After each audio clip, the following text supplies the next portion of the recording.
الحمد لله الذي كفى والصلاة والسلام على عباده الذين اصطفى أما بعد قال الله تبارك وتعالى في القرآن المجيد والفرقان الحميد قد أفلح المؤمنون الذين هم في صلاتهم خاشعون عن عرباض بن سارية رضي الله عنه قال وعظنا رسول الله صلى الله عليه وسلم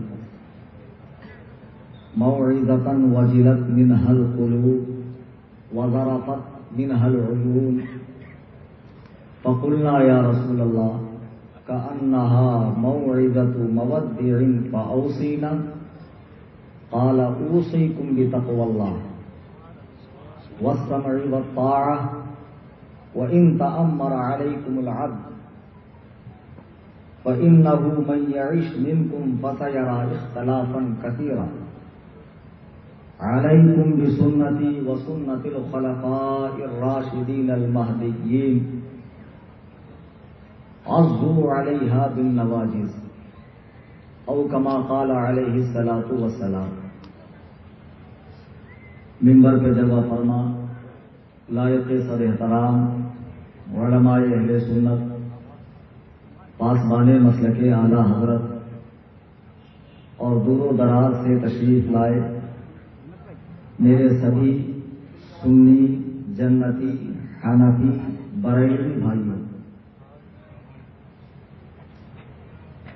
آئیے ہم اور آپ انتہائی عقیدت و محبت کے ساتھ اپنی اور ساری کائنات کے مرکزی عقیدت جناب احمد مجتبی محمد مصطفیٰ صلی اللہ تبارک و تعالی علیہ وسلم کی بارگاہ میں ہدیہ درود و سلام پیش کریں. اللہم صلی علی سیدنا مولانا محمد وآلہ وسلم صلاۃ و سلام علیک یا رسول اللہ صلی اللہ علیہ وسلم. حضرات،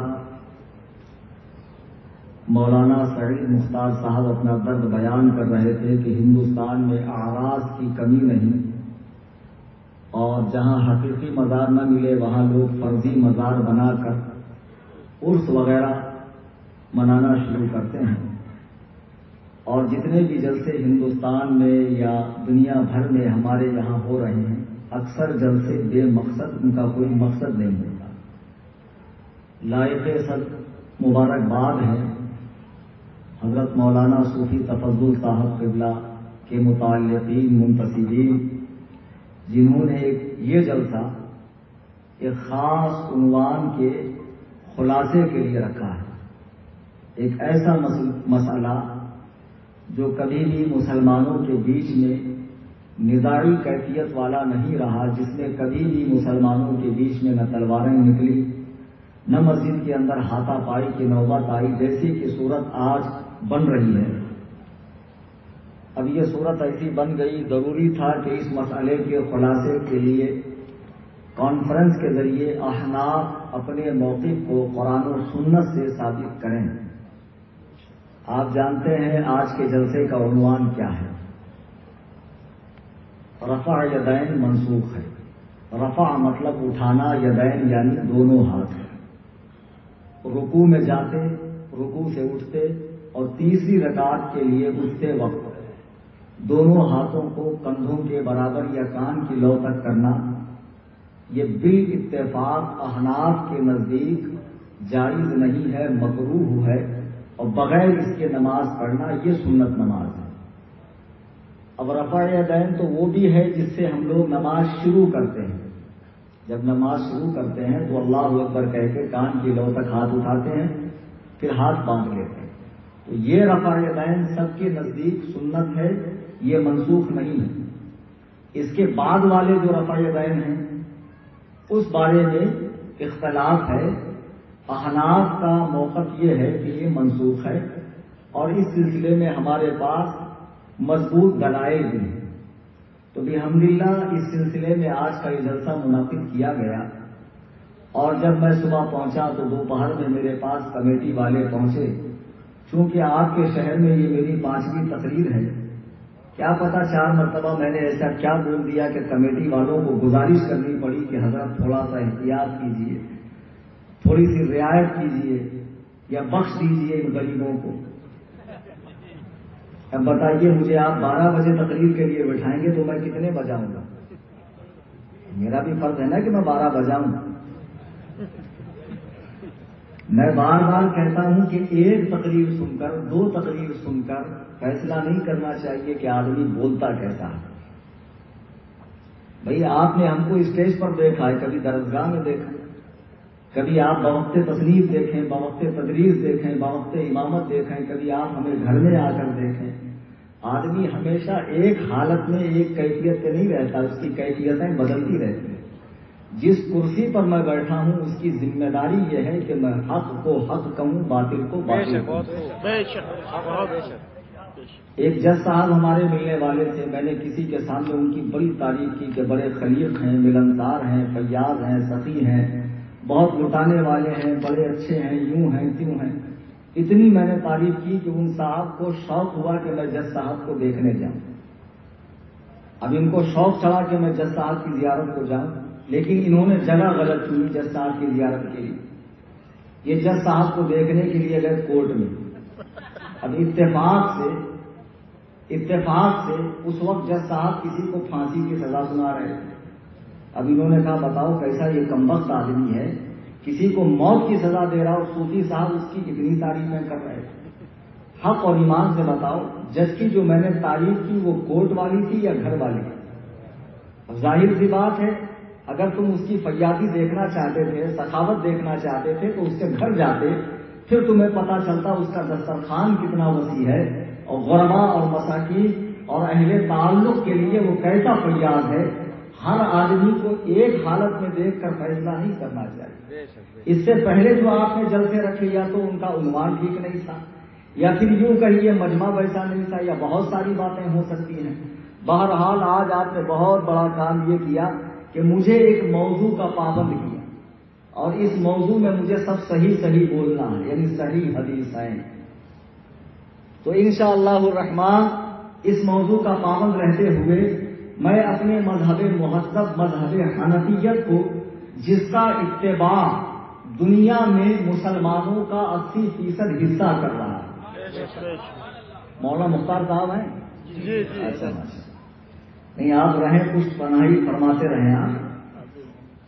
اب ایک عجیب بات میرے ساتھ ہوئی، ایک عجیب حادثہ ہوا، کیا پتا لوگ مجھ سے کیوں ٹکراتے رہتے ہیں۔ ایک صاحب کہنے لگے مولانا آپ حنفی ہیں؟ میں نے کہا الحمدللہ میں حنفی ہوں۔ بولے آپ امام ابو حنیفہ کے مقلد ہیں؟ میں نے کہا جی۔ بولے اس امام ابو حنیفہ کے جس کے شاگرد امام محمد اور امام ابو یوسف ہیں؟ میں نے کہا جی ہاں۔ تو بولے مولانا آپ کو پتا ہونا چاہیے کہ امام ابو یوسف اور امام محمد خود آپ کے امام کی بات نہیں مانتے تھے، کتنے مسائل میں وہ اختلاف کرتے ہیں۔ اب جس امام کے شاگرد اس کی بات نہ مانتے ہو، ہم اس امام کی تقلید کریں کیسے؟ وہ سمجھ رہا تھا کہ میں نے بہت بڑا تیر مار دیا، تو کہنے لگا مولانا جس امام کے شاگرد اس کی بات نہ مانتے ہو، اس سے اختلاف کرتے ہو، آپ کہتے ہو میں اس امام کی تقلید کروں، آخر میں اس امام کی تقلید کروں کیسے کہ جس کی بات اس کے اپنے شاگرد نہیں مانتے؟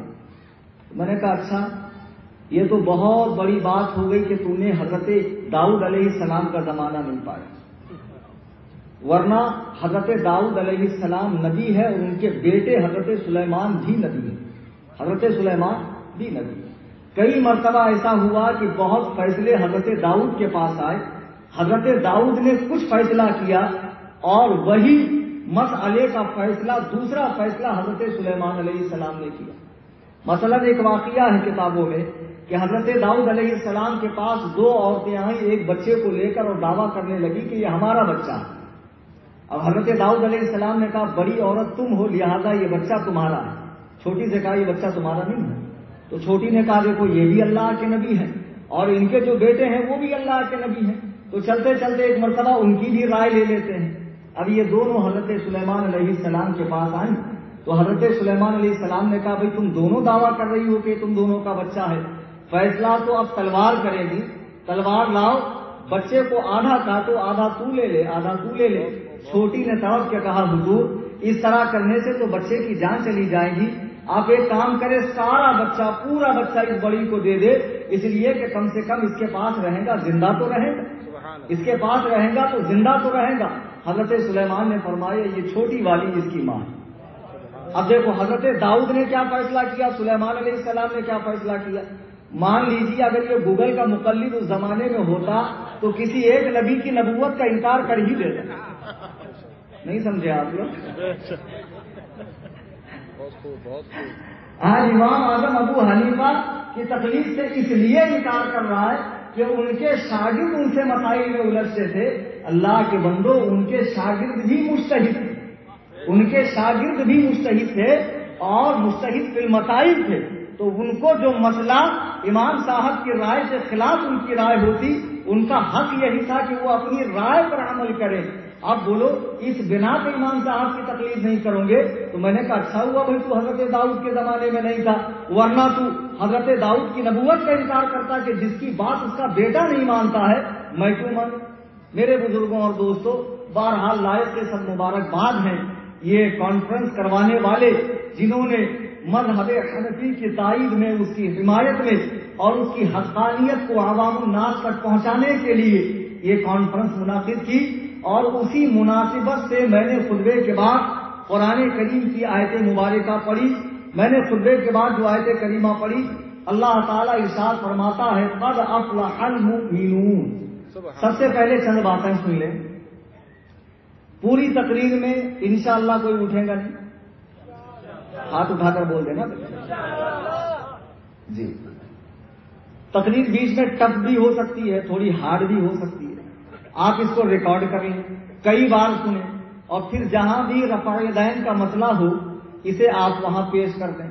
اس سے ہوگا یہ کہ آپ کے پاس دلائل اسٹور ہو جائیں گے، جب بھی آپ کو ضرورت ہوگی آپ سنیں گے اور وہ یاد کر لیں گے میرے الفاظ کو، انشاءاللہ آپ کے لیے آسانی پیدا ہوگی۔ پوری تقریر میں کوئی اٹھے نہیں، اور میں کوشش یہ کروں گا کہ الفاظ سہل ہوں، آسان ہوں، زیادہ مشکل اور ٹف نہ ہو، آپ کی رعایت میں انشاءاللہ پوری کروں گا۔ میں نے آیت کریمہ پڑھی، اللہ تعالیٰ ارشاد فرماتا ہے قد افلح المؤمنون، مراد کو پہنچے وہ مومنین، کامیابی کو پہنچے وہ مومنین، الذین هم فی صلاتهم خاشعون، جو اپنی نمازوں میں خشوع اختیار کرتے ہیں۔ یہ قرآن کریم پارہ 18 اس کی آیت نمبر 1 اور 2 ہے۔ اللہ فرماتا ہے کامیابی کو پہنچے وہ مومنین جو اپنی نمازوں میں خشوع اختیار کرتے ہیں۔ اب یہ آیت کریمہ کی تفسیر، قرآن کریم کی بہت تفاسیر ہیں، لیکن اس میں جامع تفسیر، مستند تفسیر جس کو سب مانتے ہیں، تفسیر ابن عباس، تفسیر ابن عباس رضی اللہ تعالیٰ ہے۔ یہ صحابی رسول حضرت عبداللہ ابن عباس نے لکھی ہے، جن کی پیدائش نبی کے مدینہ ہجرت فرمانے سے 3 سال پہلے ہوئی اور جن کی وفات ہجری 68 میں ہوئی۔ یہ وہ صحابی ہیں کہ صحیح ابن حبان حدیث نمبر 7055 میں ہے کہ ایک مرتبہ اللہ کے رسول صلی اللہ علیہ وسلم کو قضائے حاجت کی ضرورت محسوس ہوئی، سرکار کو حاجت کی ضرورت محسوس ہوئی تو سرکار تشریف لے گئے تو دیکھا وہاں پانی رکھا ہوا، تو آپ نے اپنی زوجہ ام المومنین سیدتنا حضرت میمونہ رضی اللہ تعالیٰ عنہا سے پوچھا کہ یہ پانی کس نے رکھا؟ حضرت میمونہ نے عرض کی اللہ کے رسول یہ پانی میرے بھانجے ابن عباس نے رکھا ہے۔ تو اللہ کے نبی علیہ السلام نے ان کے لیے دعا کی، اللہم فقہہ فی الدین وعلمہ التاویل، اے اللہ ابن عباس کو دین میں فقیہ بنا اور تفسیر کا علم عطا فرما۔ کس نے دعا کی؟ سردار انبیاء نے، نبی الانبیاء نے، امام الانبیاء نے، پیشوائے انبیاء نے دعا فرمائی۔ اب مجھے بتاؤ سرکار کی زبان اقدس سے جو بات نکلے ایسا ہو سکتا ہے وہ پوری نہ ہو؟ میرے اعلیٰ حضرت فرماتے ہیں وہ زبان جس کو سب ان کی کنجی کہے اس کی نافذ حکومت پہ لاکھوں سلام۔ سرکار علیہ الصلوۃ والسلام نے دعا فرمائی اللہم فقہہ فی الدین، اے اللہ ابن عباس کو دین میں فقیہ بنا، وعلمہ التاویل اور اسے تفسیر کا علم عطا فرما۔ اللہ اللہ سرکار نے دعا فرمائی، اعلیٰ حضرت فرماتے ہیں اجابت کا صحرا عنایت کا جوڑا، دلہن بن کے نکلی دعائے محمد، دلہن بن کے نکلی دعائے محمد۔ اب اللہ کے نبی نے ان کے لیے دعا فرمائی کہ اللہ ان کو تفسیر کا علم عطا فرما۔ سبحان اللہ، اللہ نے تفسیر کا علم عطا فرمایا اور آپ نے قرآن کریم کی تفسیر لکھی، تفسیر ابن عباس۔ وہ اس آیت کریمہ کی کیا تفسیر کرتے ہیں؟ اس آیت کریمہ کی تفسیر صحابی رسول حضرت عبداللہ ابن عباس کیا کرتے ہیں؟ ان کا لقب ہے حبر الامہ، ترجمان القرآن، یعنی امت میں سب سے بڑا عالم اور قرآن کریم کی صحیح ترجمانی کرنے والا۔ وہ اس آیت کریمہ کی تفسیر فرماتے ہیں، تفسیر ابن عباس صفحہ نمبر 212، مخبتون متواضعون لا یلتفتون یمینا ولا شمالا، کہ خاشعون سے مراد وہ لوگ ہیں جو نماز میں عاجزی سے، خاشعون سے مراد وہ لوگ ہیں جو عاجزی سے کھڑے رہتے ہیں، دائیں بائیں نہیں جھانکتے، یمینا ولا شمالا، ولا یرفعون ایدیہم فی الصلاۃ اور نماز میں رفع یدین بھی نہیں کرتے۔ صحابی رسول نے تفسیر کہ اس آیت کریمہ میں الذین هم فی صلاتہم خاشعون، کہ اللہ سے ڈرنے والے کامیابی کو پہنچے جو اپنے نمازوں میں خشوع اختیار کرتے ہیں۔ تو خشوع کرنے والے کون ہیں؟ جو نماز میں رفع یدین نہیں کرتے۔ اب ایک تفسیر یہ ہوئی، دوسری تفسیر فقیہ ابو اللیث سمرقندی کی کتاب تفسیر سمرقندی، جلد نمبر 2 صفحہ نمبر 208 پہ حضرت علی رضی اللہ تعالیٰ عنہ کے بارگاہ کے مشیر خاص حاضر باش ہم وقت حضرت علی باب مدینۃ العلم کی بارگاہ میں رہنے والے افضل التابعین حضرت سیدنا امام حسن بصری رحمۃ اللہ علیہ اس آیت کریمہ کی تفسیر فرماتے ہیں، خاشعون الذین لا یرفعون ایدیہم فی الصلاۃ الا فی التکبیرۃ الاولی، خاشعون سے مراد وہ لوگ ہیں جو نماز میں پہلی تکبیر کے بعد رفع یدین نہیں کرتے۔ صحابی رسول کی بھی تفسیر آپ نے دیکھی، تابعی کی تفسیر بھی آپ نے دیکھی۔ اچھا، میرے جانے کے بعد جب آپ ان کو دکھائیں گے تو کہیں گے مولانا نے تو آپ کو الو بنا کر چلے گئے۔ پھر آپ کہیں گے کیسے؟ کہیں گے دیکھو تفسیر ابن عباس سے جو حوالہ پیش کیا ہے اس میں ایک راوی ہے محمد بن صائب کلبی، یہ تو مجروح ہے، ضعیف ہے، اور ان کی تفسیر آپ کو سنا دی۔ تو میں کوشش یہ کروں گا کہ آج کی تقریر میں کوئی تشنا، کوئی گوشہ تشنا نہ رہے، تمام پہلوؤں پر بات ہو جائے، کوئی ایسا گوشہ نہ رہے جس میں انہیں انگلی کرنے کا بھی موقع ملے۔ اس آیت کریمہ کی جب تفسیر آپ پیش کریں گے تو اس میں ایک راوی ہے محمد بن صائب کلبی، ان کو مجروح اور ضعیف کہا گیا ہے، تو لہذا ان کی تفسیر نہیں چلے گی۔ اب میں آپ کو ایک بات بتا دوں، یہاں علماء بیٹھے ہیں کہ جب کسی راوی کو مجروح اور ضعیف کہا جائے تو اس کا مطلب یہ ہوتا ہے کہ وہ صرف حدیثوں کے معاملے میں ضعیف ہے، تفسیر کے معاملے میں نہیں، تفسیر ان سے لی جائے گی۔ اب اس کا حوالہ بھی سن لیں۔ امام احمد بن حسین بیہقی رحمہ اللہ اپنی کتاب دلائل النبوہ جلد 1 صفحہ نمبر 33 پر لکھتے ہیں کہ حضرت یحییٰ بن سعید قطان کہتے ہیں کہ مفسرین کرام بعض ان لوگوں سے تفسیر لے لیتے ہیں جن کی بات حدیث میں قبول نہیں ہوتی۔ حضرت یحییٰ بن سعید قطان کہتے ہیں کہ مفسرین بعض ان لوگوں سے تفسیر لے لیتے ہیں جن کی بات حدیث میں قبول نہیں ہوتی۔ پھر نام لیا، ذکر کیا، لیث بن ابی سلیم، جویبر بن سعید، امام ضحاک اور امام محمد بن صائب کلبی۔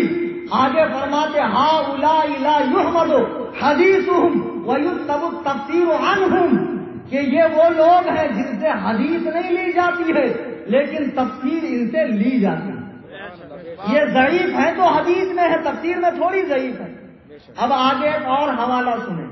غیر مقلد بہت ڈینگے مارتے ہیں امام زاہدی کی. امام زاہدی ابن حافظ ابو العباس ابن تیمیہ حنبلی حرانی کے شاگرد ہیں، جو اپنے تفردات کے لیے دنیا بھر میں فیمس ہیں. جو مسئلہ آج مودی لے کر چل رہا ہے 3 طلاق کا، ابن تیمیہ صاحب 700 سال پہلے لے کر چلے تھے. اور اسی لیے اتنا پٹے کہ شہر سے ان کو اونٹ کی ننگی پیٹھ پر بٹھا کر بھگا دیا گیا تھا ابن تیمیہ. اور انہی کے اس سمے ابن کثیر بھی پٹے. انہی کے شاگرد ہیں امام شمس الدین ابو عبداللہ الزہبی رحمہ اللہ. بہت بڑے امام ہیں، کبار محدثین اور کبار مورخین میں ان کا شمار ہوتا ہے. ماہر فن اسماء الرجال ہے. ان کی پیدائش ہجری 673 اور وفات ہجری 748 میں ہے. یہ اپنی کتاب میزان الاعتدال فی نقد الرجال، یہ ضرور اہل حدیثوں کی لائبریری میں ہوگی، آپ دیکھ لیں. یہ اپنی کتاب میزان الاعتدال فی نقد الرجال جلد 3 صفحہ نمبر 533 میں لکھتے ہیں کہ قال ابن عدی وحدث عن الكلبی سفیان وشعبۃ وجماعۃ ورضوه في التفسیر واما في الحدیث وعنده مناکیر. کہ ابن عدی نے کہا کہ امام محمد بن سعید کلبی کی تفسیر کو، امام محمد بن سعید کلبی کی تفسیر کو امام سفیان، امام شعبہ اور ایک ثقہ جماعت خوشی سے قبول کرتی ہے. البتہ حدیثوں میں بعض ان کے پاس منکر حدیثیں ہیں. دیکھو امام زاہدی نے بھی کہا کہ امام محمد بن سعید کلبی کی تفسیر کو بڑے بڑے ائمہ حدیث خوشی سے قبول کرتے ہیں. اب جب بڑے بڑے ائمہ حدیث ان کی تفسیر کو خوشی سے قبول کرتے ہیں تو ہم قبول نہیں کریں گے؟ اچھا بھائی، ابھی سے نیند آنے لگی، باؤنس تو نہیں جا رہا؟ منع کیا ہے سید صاحب نے بولنے کا، دہ الذی خر دماغ بیدال کا بدن چوخت گھامر اقبس الناس مطمئنہ تحقیق وغیرہ وغیرہ. آج نہیں بولوں. شہر سنت ایک جگہ تقریر کرنے گئے تو وہابیوں نے بڑی پابندی لگا دی. کہا صاحب یہ گالیاں دیتا، یہ گالیاں دیتا. تو پولیس والے آ گئے تو پولیس والوں نے کہا آپ گالی نہیں دیں گے، وہابی دیوبندی 24 جو بھی آپ کہتے ہیں یہ سب نہیں کہیں گے. اب شہر سنت تو شہر سنت تھے بھائی. وہ بیٹھتے فرمایا دیکھو بے شک وہابی جہنم کے کتے ہیں، لیکن آج یہ بات مجھے کہنے سے روکا گیا ہے. بے شک وہابی دیوبندی ذلیل ترین مخلوق ہے، لیکن یہ بات مجھے آج کہنے سے روکی گئی. یہ کہتے کہتے انہوں نے پوری تقریر میں رد وہابیہ کر دی. بہرحال اب دیکھیے، سب سے پہلے آج کے تقریر کے میں نے 5 حصے کیے رفع یدین کے حوالے سے. پہلا حصہ یہ قرآن کریم اور اس کی تفسیر سے رفع یدین کا ترک ثابت کرنا. نمبر 2 فعل رسول اللہ صلی اللہ علیہ وسلم کا اپنا عمل کیا تھا رفع یدین کے سلسلے میں، کرتے تھے یا نہیں کرتے تھے.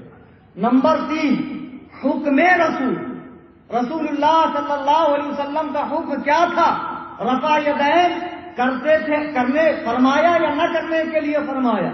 اور نمبر 4 رسول اللہ کے سچے پیروکار، رسول اللہ صلی اللہ علیہ وسلم کی سچی اتباع کرنے والے حضرات خلفائے راشدین، صحابہ، تابعین، یہ حضرات رفع یدین کرتے تھے یا نہ کرتے تھے. اب 5ویں نمبر پر جو حدیثیں گوگل کے مقلد یعنی ڈکٹورین اہل حدیث غیر مقلد حضرات پیش کرتے ہیں، ان حدیثوں کی حقیقت کیا ہے. صحیح ہے نا بھائی؟ ترتیب صحیح ہے. اب تقریر کا ایک حصہ تو میں نے بیان کر دیا قرآن کریم کی تفسیر سے رفع یدین کے حوالے سے. اب سنیے یہ ایک کتاب جس کی بڑی دھوم جماتے ہیں، وہ کون سی کتاب آپ بولیں تو؟ ہاں ماشاء اللہ، علماء نہ بولیں، علماء تو سب جانتے ہیں. ایکچوئل میں اس طرح بولنے سے آپ حضرات کی بھی پریکٹس ہو جائے گی. بخاری بخاری بخاری. اور میں اسٹیج پر علماء کی موجودگی میں پورے دعوے سے کہتا ہوں کہ کوٹا میں جتنے غیر مقلد ہیں وہ حقیقت میں بخاری شریف کا صحیح نام جانتے بھی نہیں ہوں. اس کا صحیح نام کیا ہے؟ اور اکثر مولوی صاحبان نہیں جانتے، جن کے کمروں میں شمع شبستان رضا اور نقش سلیمانی ہوتی ہے. میں علماء سے بار بار کہتا ہوں کہ کمرے میں احادیث رکھیں، تفاسیر رکھیں، فقہ کی کتابیں رکھیں، یہ کتابیں رکھیں. لیجیے آج میں بخاری شریف سے ثابت کر دوں رفع دین رسول اللہ نے نہیں کیا تھا. نعرہ تکبیر، نعرہ رسالت، امام اعظم کانفرنس، ناظر مسلک اعلی حضرت، شیر اہل سنت، غازی اہل سنت، خاجہ وہابیت، نعرہ تکبیر، نعرہ رسالت. ہمارے جو بھائی قرآن حدیث کے نام پر دھوکہ کھا کر غیر مقلدوں کے ساتھ شامل ہو رہے ہیں اور اس نماز کو نماز محمدی سمجھ رہے ہیں اور ہماری نماز کو معاذ اللہ محمدی نماز نہیں سمجھتے ہیں، وہ بہت بڑی بھول میں ہے. ان کو دھوکے میں رکھا گیا ہے. حدیث کے نام پہ ان سے کھلواڑ کیا جا رہا ان کی عقیدت کے ساتھ. میرے بزرگوں اور دوستوں، یہ کتاب جو میرے ہاتھ میں ہے صحیح بخاری شریف، اس کی بڑی دھوم جماتے ہیں. اس کے لکھنے والے امیر المؤمنین فی الحدیث امام محمد بن اسماعیل بخاری رحمت اللہ علیہ، جن کی پیدائش 13 شوال المکرم ہجری 194 اور وفات بروز جمعہ یکم شوال ہجری 256 کو ہوا. ان کا وصال ہجری 256 میں ہوا. امام بخاری رحمت اللہ علیہ کو 6 لاکھ حدیثیں یاد تھی. آپ مکہ المکرمہ گئے ماں کے ساتھ، وہیں مکہ شریف میں رہے. مکہ شریف اور مدینہ شریف میں ان 2 مقدس جگہوں پہ انہوں نے 6 لاکھ حدیثوں میں سے 9082 حدیثوں کو چنا. امام بخاری ہر حدیث کو لکھنے سے پہلے 2 غسل کرتے، 2 رکعت نماز پڑھتے، رد لگاتے، استخارہ کرتے. جب پورا یقین کامل ہو جاتا، دل جم جاتا کہ یہ حدیث صحیح ہے، تب آپ اس مقدس کتاب میں حدیث کو لکھتے اور یہ کتاب آپ نے ترتیب دی. 16 سال کے عرصے میں یہ کتاب لکھی گئی. اور مجھے بتاؤ، جو اتنا بڑا محدث ہو، امیر المومنین فی الحدیث جس کا لقب ہو، جو مجتہد فی الحدیث ہو، جسے 6 لاکھ حدیثیں یاد ہو، اس نے اتنی بڑی کتاب لکھ کر بھی تقلید کا انکار نہیں کیا. یہ بیچارے گوگل کے مقلد صرف الماری میں رکھ کے تقلید کا انکار کرتے ہیں، صرف الماری میں رکھ کے تقلید کا انکار کرتے ہیں. یہ وہ مقدس کتاب ہے جس کے بارے میں بالاجماع علماء نے فرمایا اصح الکتب بعد کتاب اللہ. اللہ کی کتاب کے بعد اصح الکتب بعد کتاب اللہ، اللہ کے کتاب کے بعد سب سے صحیح کتاب روئے زمین پر صحیح بخاری شریف. اچھا، اس کا نام بخاری شریف نہیں ہے. بخاری تو اسے اس لیے کہتے ہیں کہ امام بخاری نے لکھا، اور امام بخاری کو بخاری اس لیے کہتے ہیں کہ وہ بخارا کے رہنے والے تھے. اس کا صحیح نام میں بتاتا ہوں کوٹا کے غیر مقلدوں، سنو. اس کا نام ہے الجامع المسند الصحیح المختصر من امور رسول اللہ صلی اللہ علیہ وسلم وسننہ وایامہ. یہ اس کا پورا نام ہے. اس کتاب کا پورا نام یہ ہے.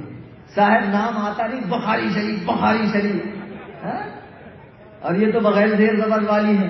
اس کو تو پڑھ کے ویسی ہدایہ کو ہدایہ پڑھ دیتے ہیں. ہمارے یہاں ایک اتنا قابل غیر مقلد ہے، پوچھو مفتی صاحب سے، اپنے ابا سے خط لکھ کر شکایت کر رہا ہے کہ دادی آج مر گئی، حالانکہ لکھنا تھا دادی اجمیر گئی. جن کو اردو نہیں لکھنے آتی ماشاءاللہ وہ تحقیق کرتے ہیں. ہوائی صحیح بخاری شریف صفحہ نمبر 114 جو میرے پاس عربی والی ہے، اس میں باب ہے سنت الجلوس فی التشہد. تشہد میں بیٹھنے کا، قعدے میں بیٹھنے کا سنت طریقہ کیا ہے.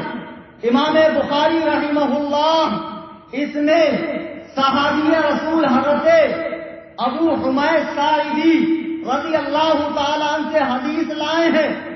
اس میں حضرت ایک امام بخاری رحمت اللہ علیہ صحیح بخاری جلد 1 پیج نمبر 114 باب سنت الجلوس فی التشہد. امام بخاری فرماتے ہیں انہو کان جالسا مع نفر من اصحاب النبی صلی اللہ علیہ وسلم، چند صحابہ کرام بیٹھے ہوئے تھے تو اس میں نبی کی نماز کا ذکر ہونے لگا کہ نبی نماز پڑھتے کیسے تھے، رسول اللہ صلی اللہ علیہ وسلم نماز کیسے پڑھتے تھے۔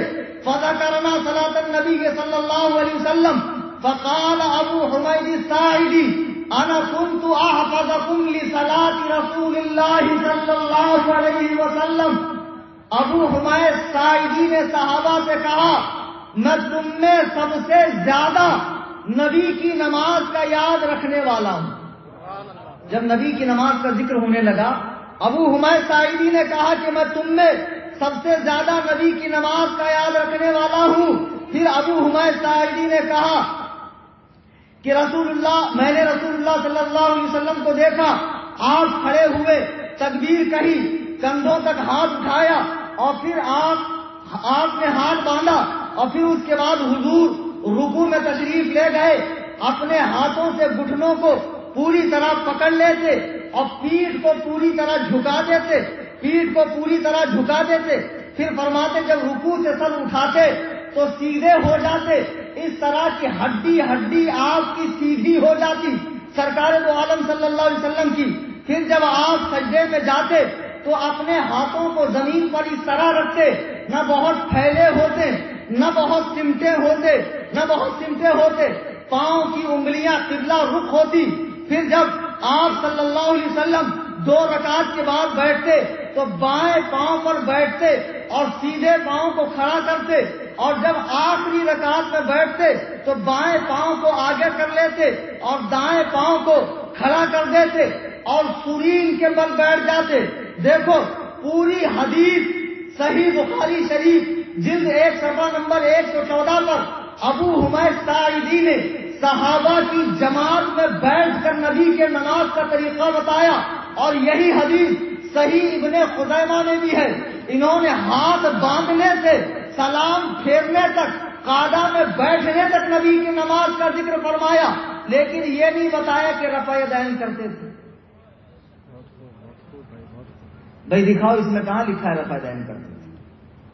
نبی کی پوری نماز انہوں نے بتائی، رکوع میں کیسے جاتے، سجدے میں کیا کیفیت ہوتی، قوما میں کیا حالت ہوتی، جلسے میں کیا حالت ہوتی، قعدہ میں کیا حالت ہوتی، انگلیوں کی کیا پوزیشن ہوتی، پیر کی انگلیاں کیسے ہوتی، آخری تشہد میں تک، آخری قعدہ میں تک بیٹھنے کا طریقہ بتایا کہ سرکار سرین شریف کے بل پر بیٹھتے، لیکن یہ نہیں بتایا کہ رفع یدین کرتے تھے۔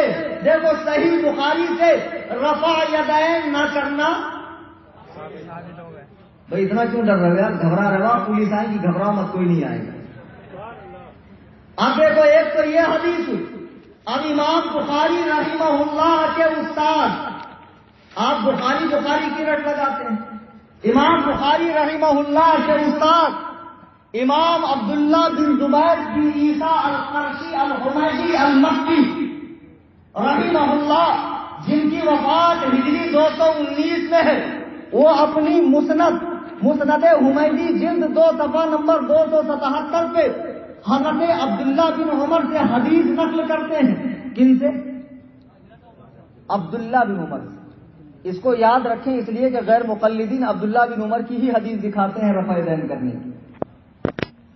امام حمیدی رحمۃ اللہ علیہ اپنی مسند کے اندر حضرت عبداللہ بن عمر سے حدیث نقل کرتے ہیں، قال رأيت رسول اللہ صلی اللہ علیہ وسلم اذا افتتح الصلاة رفع يديه حذو منكبيه واذا اراد ان يركع وبعد من يرفع رأسه من الركوع فلا يرفع، کہ میں نے اللہ کے رسول صلی اللہ علیہ وسلم کو دیکھا جب آپ نماز کے لیے جب نماز شروع فرماتے تو اپنے دونوں ہاتھوں کو کندھوں کے برابر اٹھاتے، جب رکوع کرنے اور رکوع سے اٹھنے کا ارادہ فرماتے تو رفع یدین نہیں کرتے، ولا بین السجدتین، اور دونوں سجدوں کے بیچ میں بھی رفع یدین۔ امام بخاری کے استاد امام حمیدی نے لکھا ہے، اور سنیے ابو داؤد شریف، امام ابو داؤد بن اشعث السجستانی، جن کی پیدائش ہجری 202 اور وفات ہجری 275 میں ہے، جو امام احمد بن حنبل رضی اللہ تعالیٰ عنہ کے استاد ہیں. ابو داؤد شریف ہے یہ.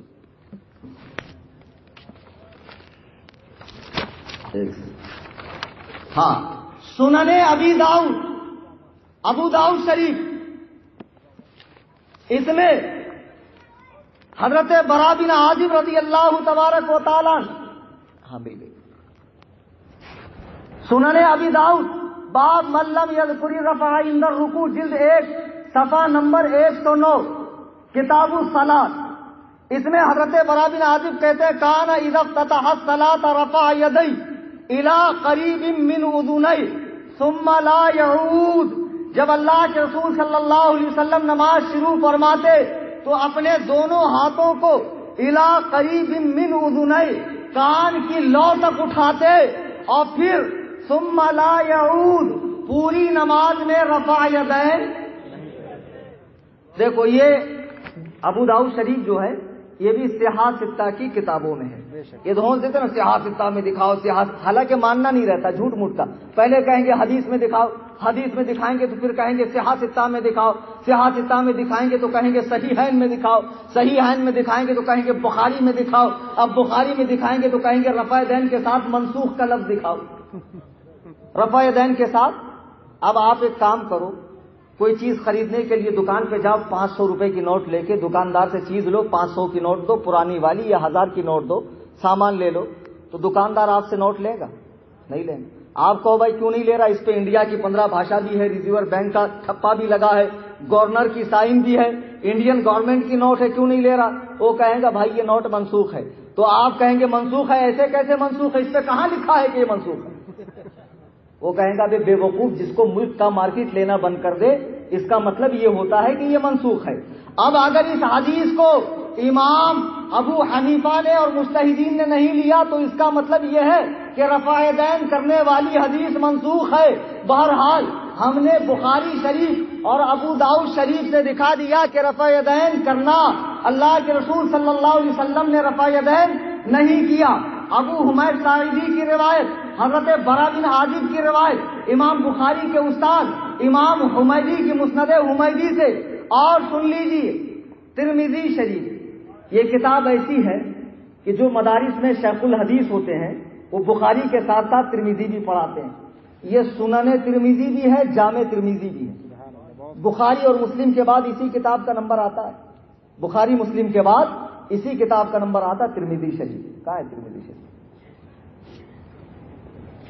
شاید ایک سیکنڈ.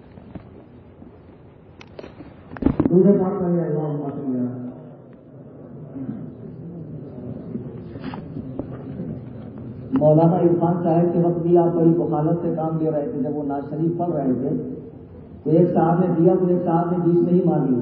کم سے کم مولانا عرفان تک تو پہنچا دیتے یار. تو میرے وقت کم از کم آپ ہوٹ کو ہلا دیا کریں. ترمذی شریف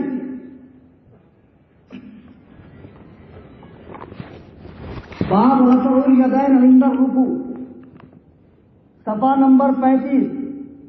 ترمذی شریف میں حضرت عبداللہ ابن مسعود رضی اللہ تبارک و تعالیٰ عنہ کی حدیث ہے. ترمذی شریف جو صحاح ستہ میں تیسرے نمبر کی کتاب ہے، یعنی اتنی زبردست کتاب ہے کہ اسے جامع ترمذی بھی کہتے ہیں اور سنن ترمذی بھی کہا جاتا ہے.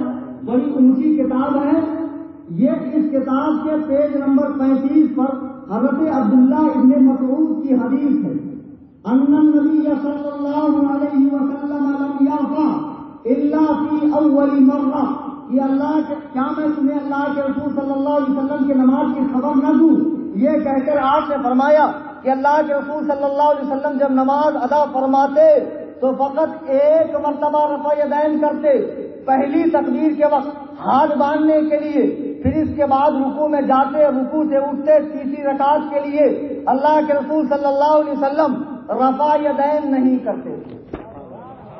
اچھا آپ نے تو سبحان اللہ کہہ دیا، لیکن آپ کو نہیں معلوم جب حدیث آپ پیش کریں گے تو غیر مقلد کہیں گے آپ کے مولانا نے آپ کو ایسی حدیث سنا دی، ایسی حدیث. جب ان کو ہی نیند آئے گی تو آپ کا کیا ہوگا؟ سوچ. ماشاء اللہ ماشاء اللہ. اصل میں جو علم اور ذکر کی محفلیں ہوتی اس میں رحمت خدا کا نزول ہوتا ہے. تو یہ جگہ ہی ایسی ہوتی ہے کہ آدمی کو یہاں نیند آتی ہے. آپ تھیٹر میں 3.5 گھنٹہ بیٹھو آپ کو ذرا بھی نیند نہیں آئے.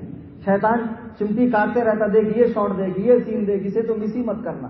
وہاں اس لیے نیند نہیں آتی. یہاں اللہ کی رحمت کا نزول ہو رہا اس لیے نیند آ جاتی. بہت خوب، حق ہے. بہرحال یہ سو جائیں تو کچھ نہیں، لیکن آپ لوگ مت سوئیے. سنیں گے کچھ اور بولیں گے کچھ تو میرے لیے بھی وبال جان ہے.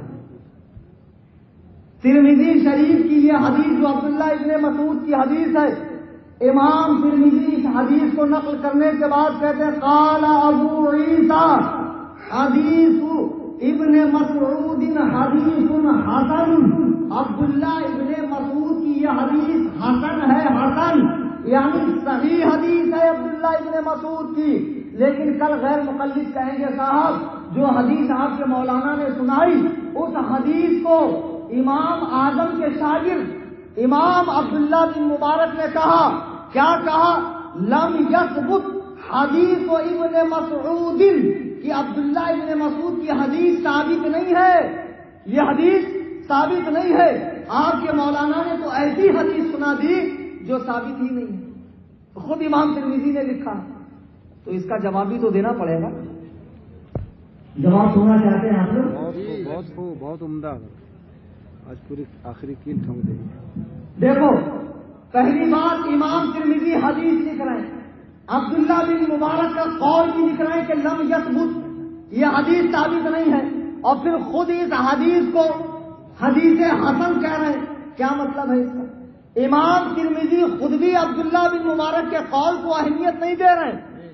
عبداللہ بن مبارک کے قول کو اہمیت نہیں دے رہے ہیں کہ عبداللہ بن مبارک کے قول میں کچھ دم بھی ہے. وہ اسے اہمیت نہ دیتے ہوئے کہہ رہے ہیں کہ یہ حدیث حسن ہے. اور دوسری بات عبداللہ بن مبارک نے جو کہا کہ یہ حدیث ثابت نہیں ہے وہ رفع قولی کے بارے میں کہا ہے، ورنہ خود عبداللہ بن مبارک سے سنن نسائی یہاں نسائی شریف رکھی ہے.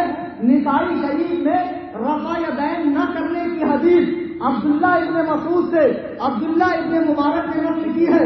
جلد 1 صفحہ نمبر 158 پر نسائی شریف میں عبداللہ بن مبارک خود عبداللہ ابن مسعود کی حدیث کو روایت کرتے ہیں کہ عبداللہ بن مسعود کی یہ حدیث ہے. ایک طرف تو وہ کہہ رہے ہیں کہ حدیث ثابت نہیں ہے، دوسری طرف وہ خود حدیث روایت کر رہے ہیں. تو معلوم یہ پڑا کہ وہ رفع قولی کے بارے میں کہہ رہے ہیں لم یثبت. رفع فعلی کے راوی تو خود عبداللہ ابن مبارک ہے. اور دوسری بات حضرت امام ترمذی رحمۃ اللہ علیہ اس حدیث کو لکھنے کے بعد کہتے ہیں حدیث و ابن مسعود حدیث حسن وبه يقول غير واحد من اهل العلم من اصحاب النبي صلی اللہ علیہ وسلم والتابعین وقول سفیان الثوری واهل الكوفہ، کہ اس حدیث پر بہت سارے اہل علم صحابہ تابعین امام سفیان ثوری رحمہ اللہ اور اہل کوفہ کا عمل ہے. سبحان اللہ. عبداللہ بن مسعود کی جو حدیث میں نے سنائی اس حدیث کے بارے میں امام ترمذی کہتے ہیں کہ بہت سے اہل علم صحابہ تابعین سفیان ثوری اور اہل کوفہ کا اس پر عمل ہے، اس حدیث پر کہ نماز میں رفع یدین نہ کیا جائے. اور مزے کی بات بتا دوں کہ غیر مقلد کہے کہ عبداللہ بن مسعود والی حدیث ثابت نہیں ہے تو اسے جواب دینا ابن حزم ظاہری نے المحلہ میں اس حدیث کو صحیح کہا. اتنا ہی نہیں، امام احمد بن حنبل دار قطنی ابن قطان ابن تیمیہ حنبلی امام احمد بن شعیب نسائی نے اس حدیث کو صحیح کہا ہے. پوری تفصیل کتاب کشف المعضلات صفحہ نمبر 179 پر دیکھ لیں کہ غیر مقلدوں کے شیخ الاسلام ابن تیمیہ نے بھی اس حدیث کو صحیح کہا. کیا بات ہے، بے شک، بہت خوب. جس کا بڑا دم بھرتے ابن تیمیہ معلوم پڑتا بہت بڑا پہاڑ توڑ دیا تھا. امت میں کتنا بپا کرنے والا شخص ابن تیمیہ اس حدیث کے بارے میں کہہ رہا ہے کہ یہ حدیث صحیح ہے. صحیح نہیں ہے، نہیں صحیح ہے. اچھا، اب میں نے ثابت کیا تفاسیر سے، رسول اللہ صلی اللہ علیہ وسلم کے فعل سے، صحیح بخاری شریف، مسند حمیدی، ابو داؤد شریف، ترمذی شریف، کہ اللہ کے رسول صلی اللہ علیہ وسلم نے رفع یدین نہیں کیا. اچھا، ایک صاحب ابھی کچھ دن پہلے کی بات ہے، ایک صاحب نے فون کیا، کہنے لگے مولانا نبی نے کہیں فرمایا ہے کہ رفع یدین نہ کرو تو دکھائیے. تو میں نے کہا نبی نے کہیں فرمایا کہ رفع یدین کرو؟ تو بولے کیا تو ہے نا. دیکھو سوال کیا کیا، نبی نے کہیں فرمایا ہے کہ رفع یدین نہ کرو؟ پھر میں نے کہا نبی نے کہیں فرمایا کہ رفع یدین کرو؟ بولے کیا تو ہے نا. میں نے کہا گدہ الذی کیا ہے کا جواب چھوڑا تو ہے نہ ہوتا. بہت خوب. کیا ہے کا جواب کیا ہوتا؟ چھوڑا تو ہے. مجھے دکھا رہا کیا ہے اور میرے سے جواب کیا مانگ رہا کہ منع کیا ہو تو بتا. ارے چھوڑا ہے کا جواب لینا بھیا. کیا ہے تیرا دعویٰ، نہیں کیا میں ثابت کرتا ہوں. کیا ہے تو ثابت کر، نہیں کیا میں ثابت کرتا ہوں. تو بہرحال میں نے ثابت کیا کہ اللہ کے رسول صلی اللہ تبارک و تعالی علیہ وسلم رفع یدین نہیں کرتے تھے. اب دیکھو کرنے سے منع بھی فرمایا ہے. کون سی کتاب؟ سبحان اللہ سبحان اللہ سبحان اللہ. کیا بہت خوب. ماشاء اللہ. تھوڑا سا پانی پلا دے، درود پاک پڑھ لیں. اللہم صلی علی سیدنا مولانا محمد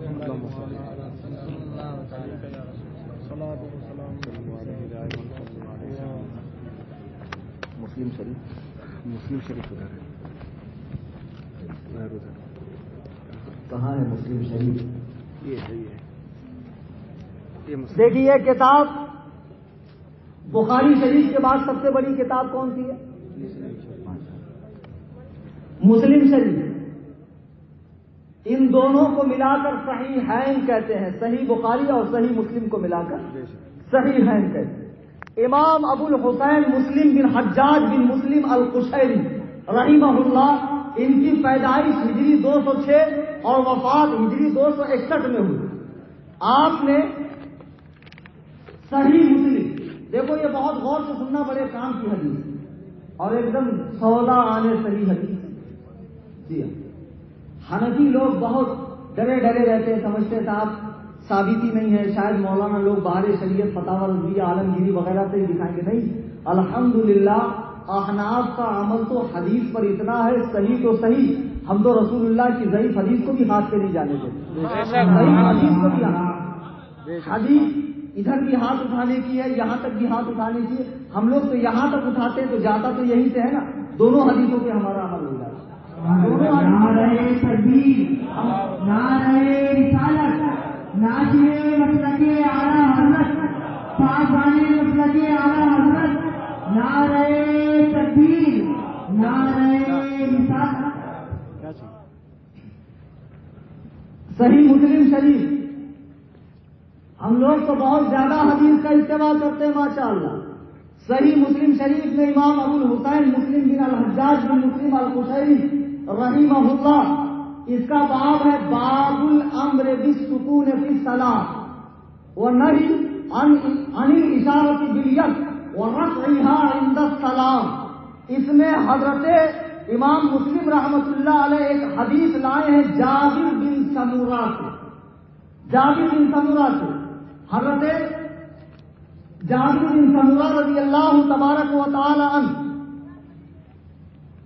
بیان فرماتے ہیں عن جابر بن سمورہ قال خرج علینا رسول اللہ صلی اللہ علیہ وسلم فقال ما لی اراکم رافعی ایدیکم کانها اذناب خیل شمس اسکنوا فی الصلاۃ. کہ ہم لوگ نماز پڑھ رہے تھے، اللہ کے رسول تشریف لائے، رسول تشریف لائے، ہمیں رفع یدین کرتے دیکھا، ہمیں ہاتھ اٹھاتے دیکھا تو فرمایا کیا بات ہے؟ جیسے شریر گھوڑا بھدکنے کے بعد، آؤٹ آف کنٹرول ہونے کے بعد اپنی دم کو ہلاتا ہے، میں دیکھ رہا ہوں کہ تم شریر گھوڑوں کی طرح اپنے ہاتھ کو اٹھاتے ہو. اس سکونوں کی صلاۃ، نماز میں سکون اختیار کرو. سبحان اللہ سبحان اللہ. نماز میں کیا کرو؟ قرآن نے کیا کہا؟ قد افلح المؤمنون، کامیابی کو پہنچے وہ مومنین الذین هم فی صلاتهم خاشعون، جو مومنین نماز میں خشوع اختیار کرتے ہیں. حضرت عبداللہ ابن عباس نے کہا نماز میں خشوع کا مطلب یہ ہے رفع یدین نہ کرنا. رفع یدین کرنا نماز کے سکون کو برباد کرتا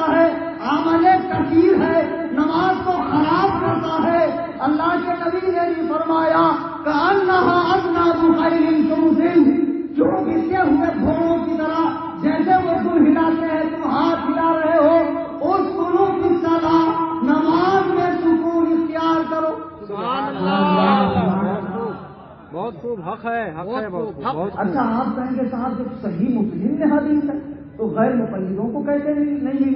وہ تو بہت زیادہ حدیث کے چکر میں لگے رہتے ہیں، ان کو تو پہلے ملنا چاہیے، پھر ان کو نہیں معلوم کہ یہ حدیث ہے ہمارے ہی۔ اصل میں ان بیچاروں کی کوئی غلطی نہیں۔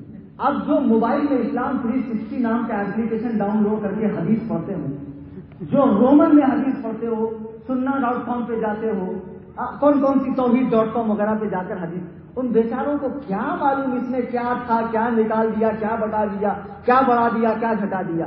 اب قرآن میں 6666 آیتیں ہیں، 6000 مان لیجئے 2-4 آیتیں نکال کر کوئی قرآن آپ کے سامنے لا کر رکھ دے، آپ تھوڑی کہہ سکتے ہیں اس میں سے کچھ کم ہے یا کچھ بڑھ گیا یا کچھ کم ہو گیا۔ آپ تو قرآن کے حافظ نہیں نا، یہ غلطی تو حافظ پکڑے گا نا۔ بے شک۔ اب قادیانیوں نے ترجمے والا قرآن ڈال دیا پلے اسٹور میں، لوگ ڈاؤن لوڈ کر کے مزے سے پڑھتے ہیں۔ اب لوگوں کو کیا معلوم ہے ترجمہ اس نے صحیح کیا نہیں کیا۔ اب میں نے حدیث سنائی، بہت سے ہمارے بھائی جو نئے نئے جڑے ہوں گے ان لوگوں سے، اب وہ جا کر کہیں گے مولانا نے تو بخاری سے، تفسیر سے، مسلم سے بتایا، تو وہ اس کا جواب کیا دیتے ہیں میں آپ کو بتاتا ہوں۔ اصل میں اس باب الامر بالسکون کی صلاۃ کے اندر امام مسلم نے 2 حدیثیں لکھی۔ ایک حدیث کیا ہے؟ ایک حدیث ہے کہ فرماتے ہیں جابر بن سمرہ کہ ہم لوگ اللہ کے نبی کے ساتھ نماز پڑھ رہے تھے۔ سنیے غور سے، غیر مقلد اس حدیث کی کو کس طرح انکار کر دیتے ہیں۔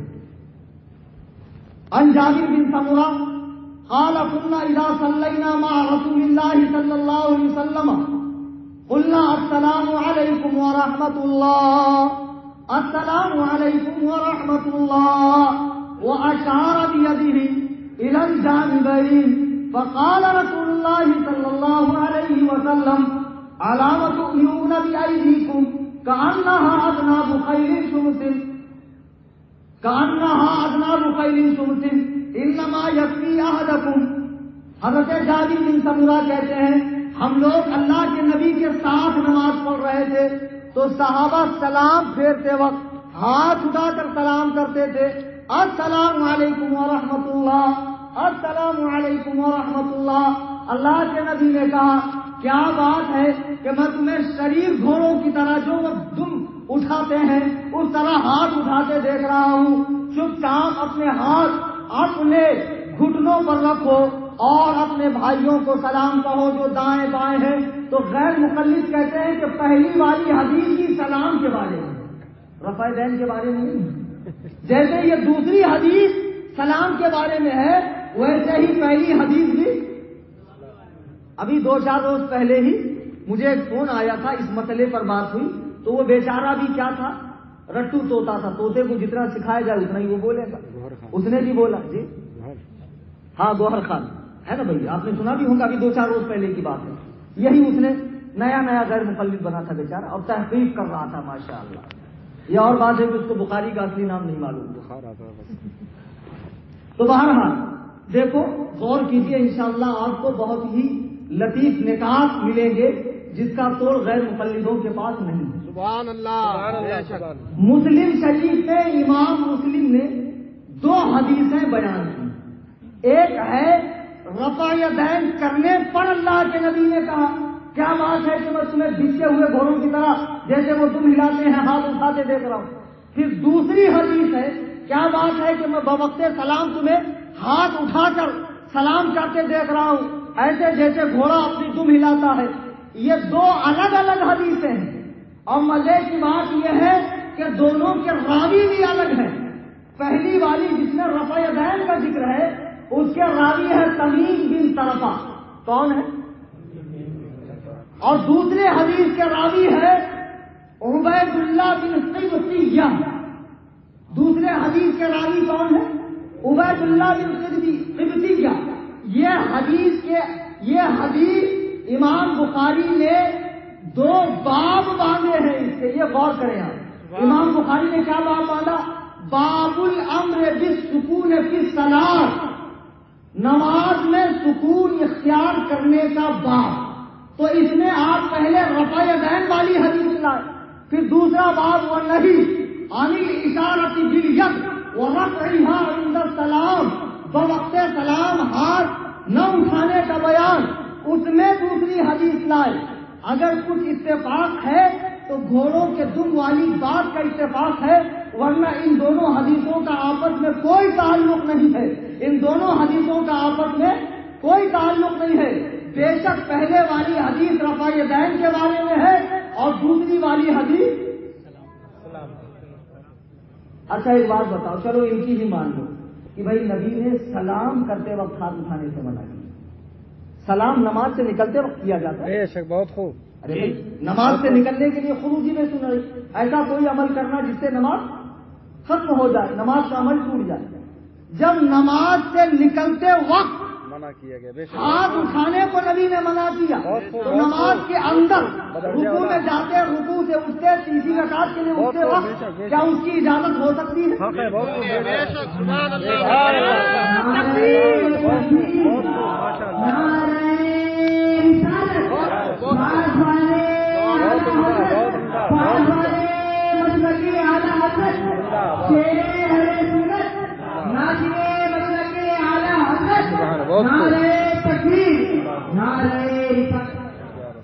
صحیح مسلم میں جابر بن سمورہ سے دو حدیث ہے، ایک کے راوی تمیم بن طرفہ ہے جس میں رفع یدین کا ذکر ہے، اور ایک کے راوی کون ہے؟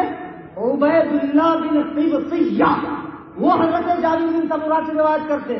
پہلی حدیث میں ہے رافعی ایدی، ہم لوگ ہاتھ اٹھا رہے تھے۔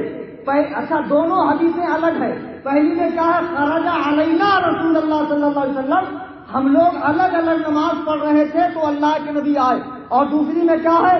صلینا مع رسول اللہ صلی اللہ علیہ وسلم، ہم لوگ اللہ کے نبی کے ساتھ نماز پڑھ رہے تھے، اور ہم لوگ اللہ کے نبی کے ساتھ نماز پڑھ رہے تھے۔ وہ انفرادی نماز ہے، یہ جماعت کی نماز ہے، اس کے راوی تمیم بن طرفہ ہے، اس کے راوی عبید اللہ بن قبطیہ ہے، دونوں کے باب الگ ہے، پہلی کا باب باب الامر بالسکون فی الصلاۃ اور دوسرے کا ہاتھ نہ اٹھانے کا بیان۔ دونوں میں اگر اتفاق ہے تو اس لفظ کا کہ گھوڑوں کی دم کی طرح ہاتھ نہ اٹھاؤ، میرے بزرگوں اور دوستوں آپ غیر مقلد کہیں گے صاحب، حنفی لوگ اس حدیث سے جو استدلال کرتے ہیں غلط ہے، یعنی ترک رفع یدین پر جو یہ حدیث پیش کرتے ہیں غلط ہے۔ اس سے پہلے کسی نے اس حدیث سے ترک رفع یدین نہیں سمجھا۔ یہ لوگ یہ کہہ سکتے ہیں، میں چاہتا ہوں میرے جانے کے بعد بھی اس مسئلے پر یہ منہ دکھانے کے لائق نہ رہے۔ جی بے شک، کیا بات، بہت خوب، بہت خوب۔ میرے جانے کے بعد بھی، ورنہ اکثر تو ایسے ہی ہوتا، باسی کڑی میں ابال جانے کے بعد۔ مفتی سعید مختار گواہ ہے، پہلی مرتبہ جب میں کوٹا آیا تھا، بڑا مجمع تھا، تو سوال جواب کا سیشن تھا، تو ہم نے کہا بھی غیر مقلد جو سوال کریں گے تو سوال نہیں مناظرہ ہوگا، آ جائیے مناظرہ ہوگا۔ تو بہانہ کر دیے صاحب، دیکھو سوال سے بچنے کے لیے مناظرے کا نام لیا اور انہوں نے سوال کا جواب دینے سے انکار کیا۔ دوسرے دن مولانا علاؤالدین اشرفی کے گھر پر انہوں نے ہم کو چیلنج مارا، ہم مناظرہ کریں گے۔ مفتی مختار وغیرہ ہم لوگ سب بیٹھے تھے، 4 گھنٹہ ہم لوگوں نے ان کا انتظار کیا، لینے کے لیے لڑکے تک گئے، ان کے سارے مولویوں نے فون آف کر دیا، فرار ہو گئے، نہیں آئے۔ دوسرے دن پھر میری تقریر تھی، آپ لوگوں کو یاد ہوگا، ہاں وجیا نگر میں تھی نا، جی ہاں 4 گھنٹے۔ اور جب میں بمبئی گیا، ایک بہت بڑا بدبخت عدلی ابلیس کا نطفہ اصلی، میں اس حدیث کا نام نہیں جانتا کون ہے وہ، بہت بڑا 3 فٹ کا داڑا رکھا، یہود چھاپ داڑا، ایسے ہلا ہلا کر ویڈیو بنا کر انٹرنیٹ پر ڈالا کہ صوفی کلیم کوٹا سے بھاگ گیا۔ کمبختو صوفی کلیم آج پھر کوٹا کی سرزمین پر ہے۔ میں نہیں بولنا چاہتا تھا، آج بول رہا ہوں، واقعی اگر وہ تمہاری ماں نے اور باپ کے آ کر مجھ سے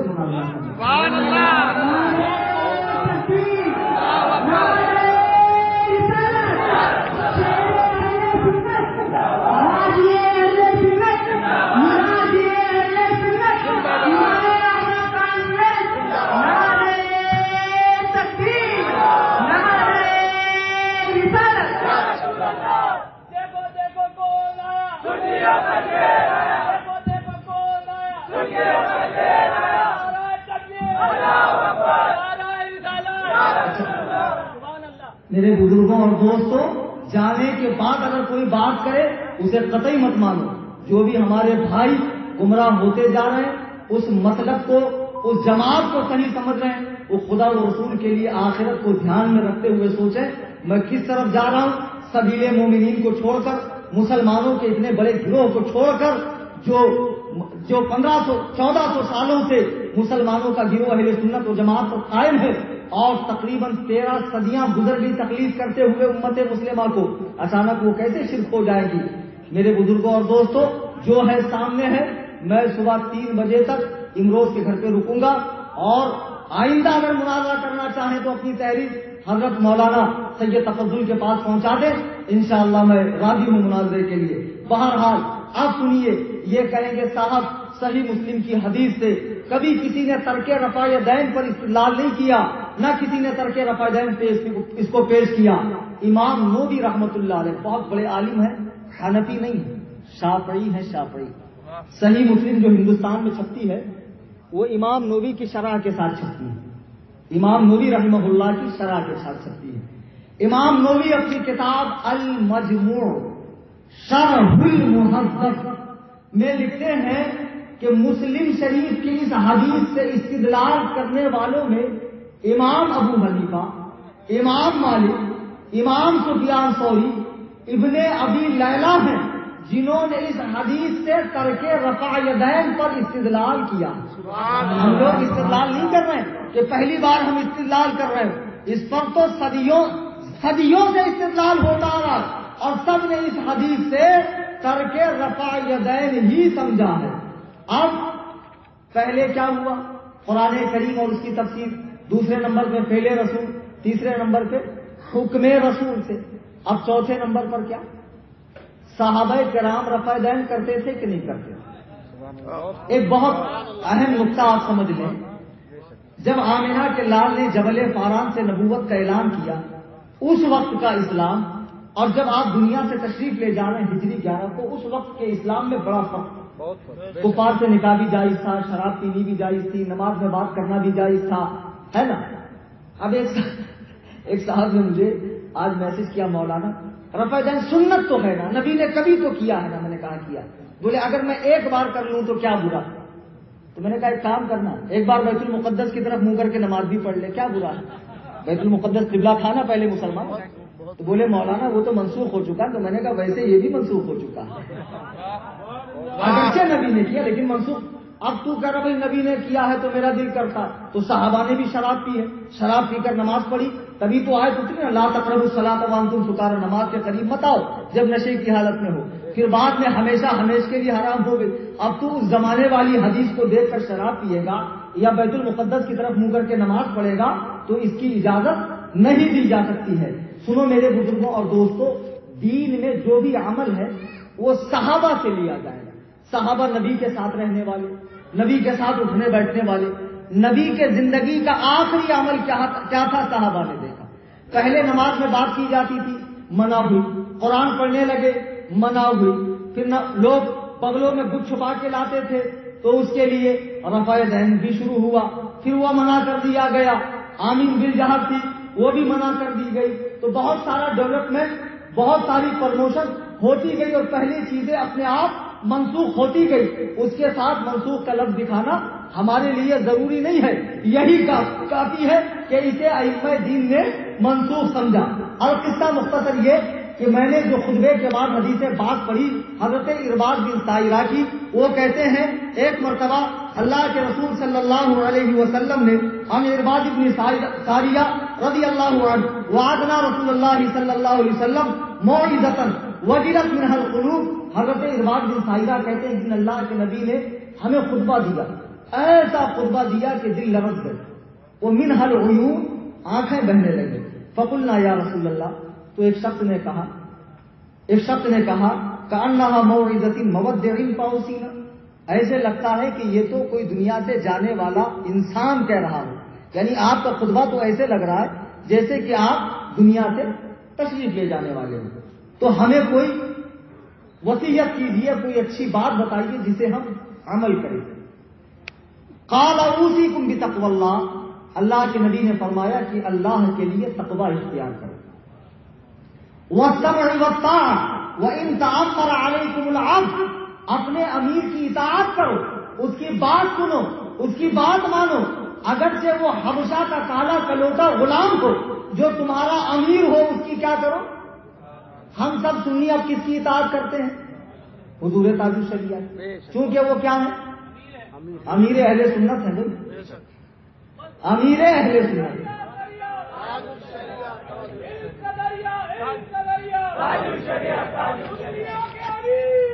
حضور تاج الشریعہ۔ تو بہرحال اللہ کے نبی فرماتے وقت وَإِن تَعَمَّرَ عَلَيْكُمُ الْعَبْدُ، اپنے امیر کی اطاعت کرو، اس کی بات سنو، اگرچہ وہ حبشہ کا کالا کلوٹا غلام ہو۔ اس کے بعد نبی نے فرمایا فَإِنَّهُ مَن يَعِشْ مِنكُمْ فَسَيَرَىٰ اخْتِلَافًا كَثِيرًا، جب میں دنیا سے جاؤں گا تو تم بہت اختلاف دیکھو گے، اتنا اختلاف دیکھو گے، غیب داں نبی نے بتا دیا کتنا اختلاف دیکھو گے۔ تو نبی فرماتے فَعَلَيْكُمْ بِسُنَّتِي، فَعَلَيْكُمْ بِحَدِيثِ نہیں کہا، فرمایا فَعَلَيْكُمْ بِسُنَّتِي، اس وقت ان پر لازم ہے کہ میری سنت کو پکڑنا، اور صرف میری سنت کو نہیں، وَسُنَّتِ الْخُلَفَاءِ الرَّاشِدِينَ الْمَهْدِيِّينَ وَعَضُّوا عَلَيْهَا بِالنَّوَاجِذِ، میری سنت اور میرے ہدایت یافتہ خلفائے راشدین کی سنت کو ڈاڑ سے مضبوطی سے پکڑ لینا۔ اللہ اکبر۔ اب سنو، نبی نے فرمایا میرے خلفائے راشدین کی سنت کو پکڑنا، نبی کی سنت اور نبی کے ساتھ اٹھنے بیٹھنے والے، رخ والضحیٰ کو دیکھنے والے، زلف واللیل کو دیکھنے والے، آمنہ کے لال کی اقتداء میں نماز پڑھنے والے، سرکار کی صحبت بابرکت میں بیٹھنے والے صحابہ وہ جانتے تھے کہ آمنہ کے لال نے دنیا میں جو آخری نماز پڑھی ہے وہ رفع یدین والی تھی یا نہیں۔ اگر عبداللہ کے در یتیم نے، آمنہ کے لال نے، بتہائی پیغمبر نے، اللہ کے محبوب اعظم صلی اللہ علیہ وسلم نے اگر آخری نماز رفع یدین والی پڑھی ہوتی تو ابو بکر بھی رفع یدین والی پڑھتے، عمر بھی رفع یدین والی پڑھتے، علی بھی رفع یدین والی پڑھتے، لیکن آؤ اور دیکھو ان صحابہ نے رفع یدین والی پڑھی یا نہیں پڑھی؟ نعرہ تکبیر، نعرہ رسالت، فیضان خلفائے راشدین، نعرہ تکبیر، نعرہ رسالت۔ ہم اہل قرآن نہیں جو قرآن سے اٹک جائیں، ہم اہل حدث نہیں کہ حدیث سے اٹک جائیں، ہم تو اہل سنت ہیں، نبی اور صحابہ کے طریقوں سے چلنے والے، کیونکہ نبی نے فرمایا میرے بعد اختلاف ہوگا تو میری اور میرے ہدایت یافتہ خلفائے راشدین کی سنت کو ڈاڑ سے مضبوطی سے پکڑ لینا۔ اللہ اللہ، پھر نبی فرماتے میرے صحابہ کی سنت کو ڈاڑ سے مضبوطی سے پکڑ لینا۔ اعلیٰ حضرت فرماتے ہیں اہل سنت کا ہے بیڑا پار اصحاب حضور، نظم ہے اور ناؤ عزت رسول اللہ کی، تیرے غلاموں کا نقش قدم ہے راہ خدا، وہ کیا بہت سکے جو یہ سراغ لے کے چلے۔ نعرہ تکبیر، نعرہ رسالت، غازی اہل سنت، مناظر اہل سنت، نعرہ تکبیر۔ ہم کھٹبل نہیں جو صحابہ سے بغض رکھیں، اور نہ معاذ اللہ ہم خارجی ناصبی ہیں جو اہل بیت پاک سے دشمنی رکھیں۔ ہمارے ہاتھ میں دامن صحابہ بھی ہے، دامن اہل بیت اطہار بھی ہے، اور ان دونوں کا دامن تھام کے ہم تار ہے۔ اب آئیے، میں نے ثابت کیا قرآن کریم اس کی تفسیر سے، رسول اللہ کے عمل سے، رسول اللہ کے حکم سے۔ اب آئیے وہ مقدس جماعت جسے قرآن نے مجدہ دیا ہے رضی اللہ عنہم ورضوا عنہ، اللہ ان سے راضی ہے، وہ اللہ سے راضی ہے، جن کے بارے میں نبی نے فرمایا کہ میرے صحابہ اصحابی کالنجوم فبأیہم اقتدیتم واہتدیتم، میرے صحابہ نجوم ہدایت ہے، آسمان ہدایت کے تارے ہیں، تم ان میں سے جس کی اقتداء کرو گے ہدایت پاؤ گے۔ اس مقدس جماعت کا عمل کیا تھا؟ آئیے دیکھتے ہیں۔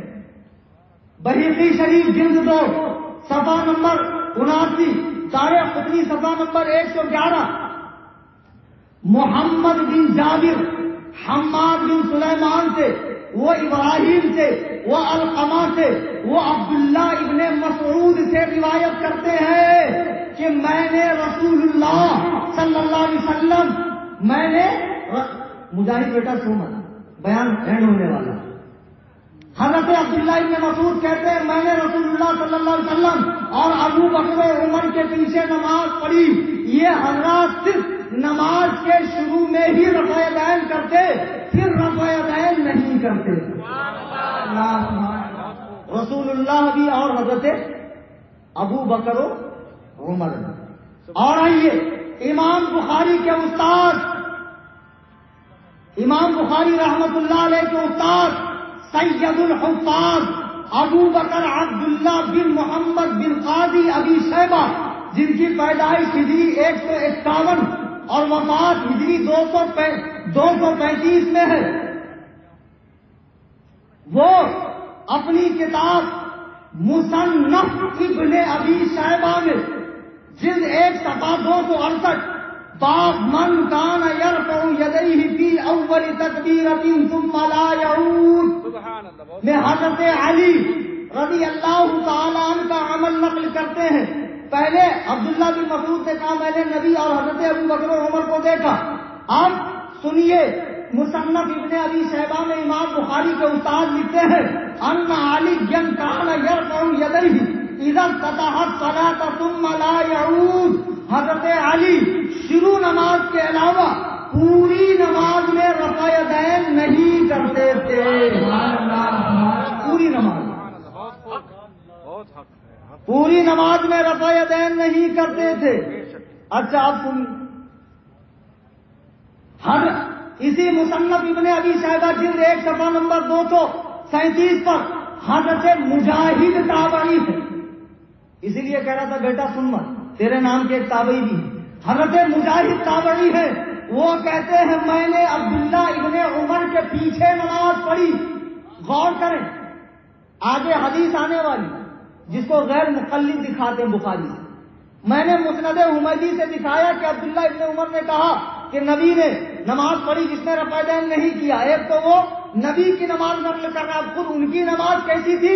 مجاہد تابعی کہتے ہیں مصنف ابن ابی شیبہ جلد 1 صفحہ نمبر 237 مجاہد تابعی کہتے ہیں میں نے عبداللہ بن عمر کے پیچھے نماز پڑھی، وہ شروع نماز کے علاوہ کہیں پر بھی ہاتھ نہیں اٹھاتے تھے. لیجیے ان کا بھی ہو گیا حضرت مجاہد تابعی کا. اب سنو کوٹا کے غیر مقلدوں، وہ 10 صحابہ جن کو نبی نے اپنی مقدس زبان سے جنتی ہونے کی بشارت دی. اے وہابیوں، تم کہتے ہو نبی کو اپنا ٹھکانہ نہیں معلوم، نبی اپنی بیٹی کے کام نہیں آ سکتے. ارے میرے نبی کا پاور تو یہ ہے کہ نبی دنیا میں صحابہ کو جنت عطا فرما رہے ہیں. صحابہ تکبیر، نعرہ رسالت، ناشر مسلک اعلی حضرت، آفت جان وحیت، نعرہ تکبیر، نعرہ رسالت. وہ 10 صحابہ جن کو نبی نے دنیا میں جنت کی بشارت دی، جن کے بارے میں اعلیٰ حضرت فرماتے ہیں وہ 10 جن کو جنت کا مجدہ ملا، اس مبارک جماعت کے لاکھوں سلام. وہ 10 لوگ کون ہیں؟ نام سن لیجیے. امیر المومنین حضرت ابو بکر صدیق، امیر المومنین حضرت عمر فاروق رضی اللہ عنہ، امیر المومنین حضرت عثمان بن عفان رضی اللہ عنہ، امیر المومنین حضرت علی بن ابی طالب کرم اللہ وجہہ الکریم، حضرت طلحہ بن عبید اللہ، حضرت زبیر بن عوام، حضرت عبد الرحمن بن عوف، حضرت سعد بن ابی وقاص، حضرت سعید بن زید، حضرت ابو عبیدہ بن جراح رضی اللہ تعالی عنہم. یہ وہ 10 صحابہ ہیں جن کو نبی نے دنیا میں جنت کی بشارت دی. صحیح بخاری کی شرح عمدۃ القاری جلد 5 صفحہ 260 میں ہے کہ یہ 10 صحابہ بھی نماز میں رفع یدین نہیں کرتے.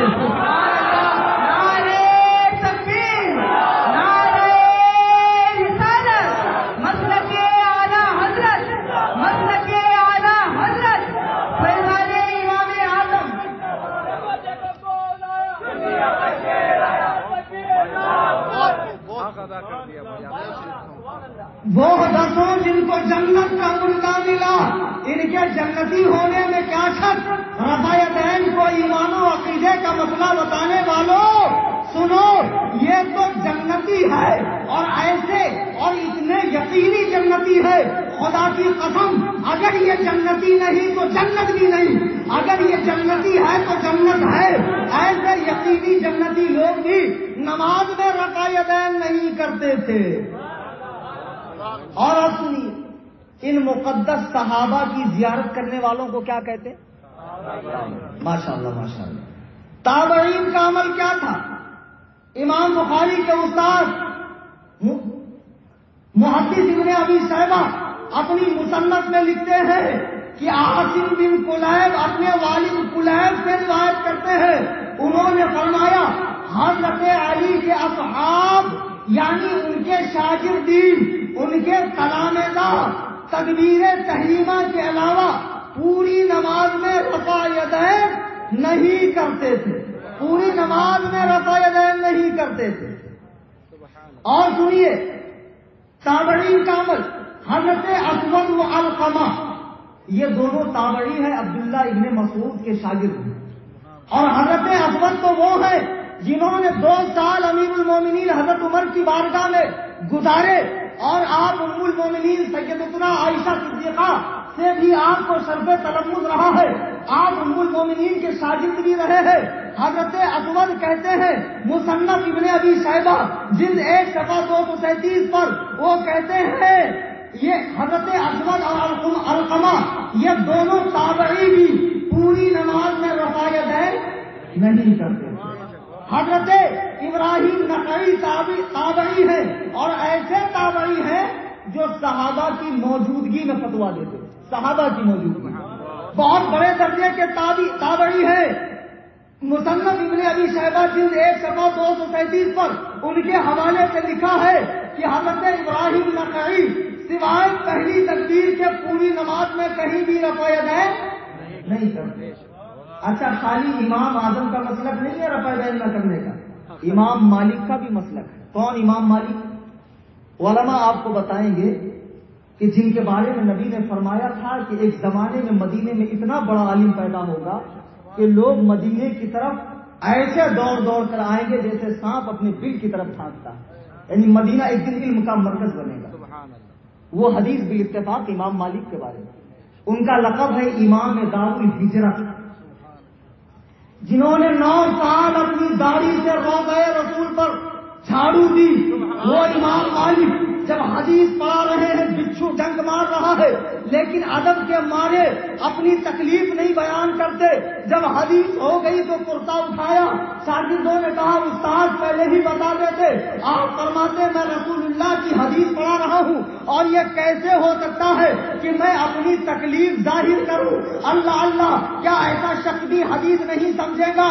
وہ امام مالک جو مدینے میں ہے، وہ مدینہ جہاں رسول اللہ کی آخری آرام گاہ ہے، جہاں وحی اترتی تھی سرکار کے سینے اقدس پر، جو حضرت ابو بکر کا دارالخلافہ تھا، حضرت عمر کا دارالخلافہ تھا، حضرت عثمان کا دارالخلافہ تھا، ہزاروں صحابہ کا مسکن تھا، مہاجر صحابہ کا مسکن، انصار صحابہ کا مسکن، بدری صحابہ کا مسکن، عشرہ مبشرہ کا مسکن، بیت رضوان والے صحابہ کا مسکن۔ اس مدینے میں بیٹھ کر، مسجد نبوی میں بیٹھ کر امام مالک رحمہ اللہ کہتے ہیں المجبنۃ الکبریٰ جلد 1 صفحہ نمبر 68 پہ امام مالک کے بارے میں ان کے شاگرد کہتے ہیں کہ امام مالک نے فرمایا کہ میں پہلی تکبیر کے سوا نماز میں رفع یدین نہ جھکنے میں نہ اٹھنے میں رفع یدین مانتا ہوں۔ عبد الرحمن بن قاسم کہتے ہیں کہ رفع یدین امام مالک کے نزدیک ضعیف مسلک تھا، ضعیف۔ نعرہ تکبیر، نعرہ رسالت، مذہب امام اعظم، مذہب امام اعظم۔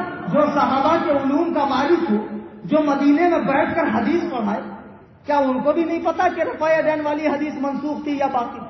ہم یہ کہاں کہہ رہے ہیں کہ نبی نے کبھی نہیں کیا مگر دوام ثابت نہیں ہے، تواتر ثابت نہیں ہے، سنت نہیں ہے، سنت جاریہ نہیں ہے، سنت جاریہ نہیں ہے، سنت قائمہ نہیں ہے، منسوخ ہے۔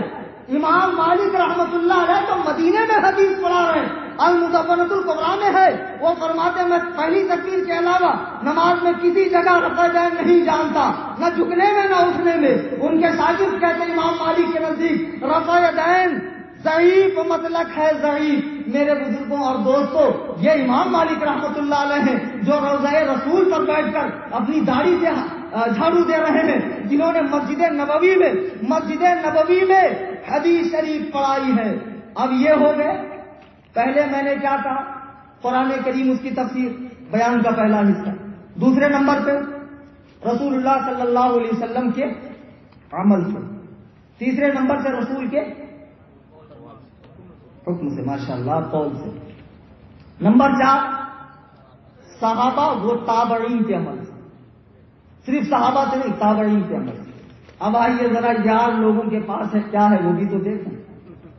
چوہے کو ہلدی کی گانٹھ مل گئی اور بیچارے نے پنساری کی دکان کھولی، 2-4 حدیث ہاتھ لگ گئی تو ماشاءاللہ انچی ٹیپ لے کر ناپتے امام مالک آگے ہیں، امام ابو حنیفہ آگے ہیں کہ ہم آگے۔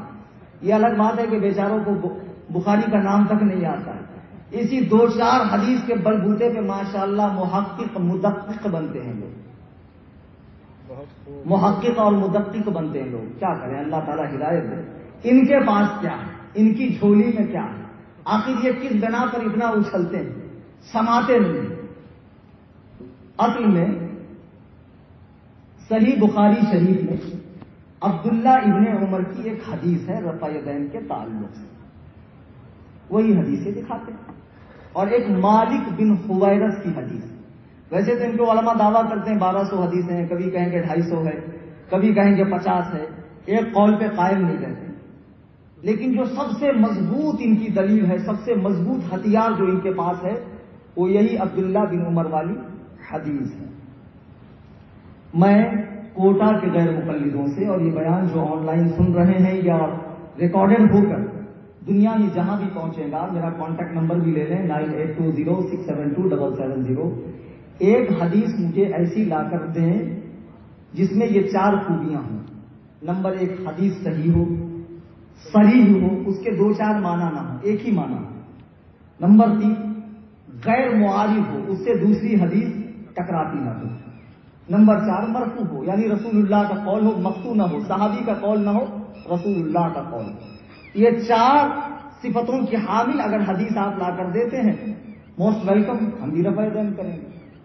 قیامت کی صبح تو آ سکتی ہے، لیکن غیر مقلد ایسی حدیث پیش نہیں کر سکتے۔ اب جو یہ حدیث غربا بیچارے پیش کرتے ہیں عبداللہ ابن عمر والی، اس حدیث کی حیثیت میں آپ کو بتا دوں، سننا چاہتے ہیں آپ لوگ؟ بھائی پیچھے والوں مجھ سے کچھ دشمنی ہے تمہاری؟ تو بآواز بلند کہے نا سبحان اللہ، ماشاء اللہ، درود پاک پڑھ لیں، اللہم صلی علی۔